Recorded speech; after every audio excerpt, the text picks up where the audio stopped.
আসসালামু আলাইকুম everyone, this is Tanzira. It's a Tanzira's recipe. আজকে আমি আপনাদের সাথে শেয়ার করব কিভাবে ঘরে থাকা উপকরণ দিয়ে খুব সহজে পারফেক্ট থাই স্যুপ বানিয়ে নেওয়া যায়। Let's go. এখন আমরা দেখে নিই কীভাবে থাই স্যুপ বানাতে হবে। থাই স্যুপ বানানোর জন্য প্রথমে আমি 4টা ডিম নিয়ে নিয়েছি। ডিমের কুসুমগুলো ডিম থেকে ছাড়িয়ে নিয়েছি। কোনো সাদা অংশ থাকা যাবে না, তাহলে স্যুপটা ফেটে যাবে। এখন ডিমগুলো আমি একটা বোলে ঢেলে নিলাম।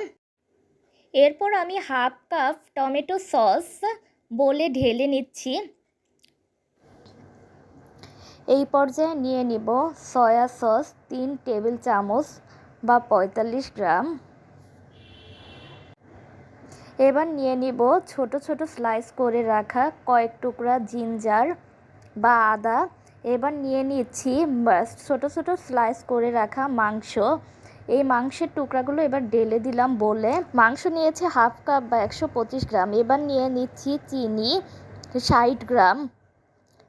এবার নিয়ে নিচ্ছি লবণ 60 গ্রাম। এবার নিয়ে নিচ্ছি লেবুর রস 1/3 কাপ বা 60 গ্রাম। এবার নিয়ে নিচ্ছি মরিচের গুঁড়া 30 গ্রাম, মানে শুকনো মরিচের গুঁড়াগুলো। এখন সবগুলো উপকরণ ভালোভাবে মেশাতে হবে। ভালোভাবে মেশানোর পর এরপর নিয়ে নিচ্ছি 125 গ্রাম বা হাফ কাপ কর্নফ্লাওয়ার। কারণ কর্নফ্লাওয়ারগুলো এখন ভালোভাবে মিশিয়ে ঢেলে দিচ্ছি।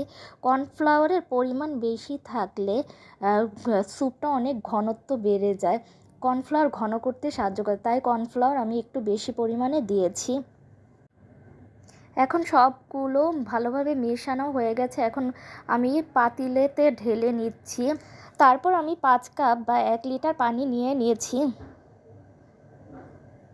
এখন চুলাকে হাই হিটে রেখে 15 মিনিট স্যুপটাকে জাল করে নিতে হবে, বা বলক না আসা পর্যন্ত স্যুপটাকে জাল করে নিতে হবে।